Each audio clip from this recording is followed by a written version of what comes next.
बिस्मिल्लाहिर्रहमानिर्रहीम। अस्सलामुअलैकुम नाज़रीन, ताज 92 न्यूज़ के साथ मैं हूं नाइला भट्टी। नजर डालते हैं आज की खबरों पर। टंडोल एआर से तारिक हमीद अब्बासी की खबर शामिल करते हैं। क्रिसमस डे के सिलसिला में दारुल सुकून राशिदाबाद में एक पुरवकार तकरीब का इनेकाद किया गया, जिसमें बड़ी तादाद में स्पेशल बच्चों समेत मौजूद मेहमानों ने शिरकत की।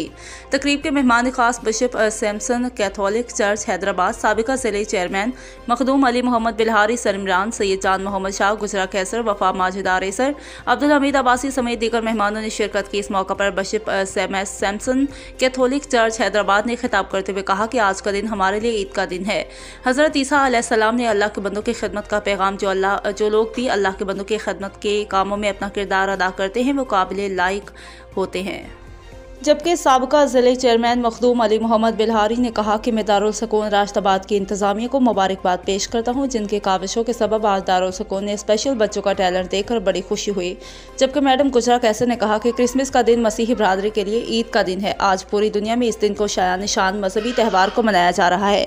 दारुल सुकून राशिदाबाद में तमाम मज़ाहब के दिनों को मनाया जाता है, क्योंकि हमारे पास हर मजहब का बच्चा मौजूद है। जबकि सर इमरान ने कहा कि मैं आज की इस खुशी के मौका पर अपने तमाम बच्चों और मेहमान के नाम करता हूँ। हम सबकी खुशी इन बच्चों से है। जबकि अब्दुल हमीद अब्बासी ने कहा, जो आंखों ने मंजर देखा है वो जुबान से बयान करना इंतहाई मुश्किल है, लेकिन मैं अल्लाह के बंदों के लिए मुखिर हजरात के तावन से की जाने वाली खिदमत को खराज तहसीन पेश करता हूँ।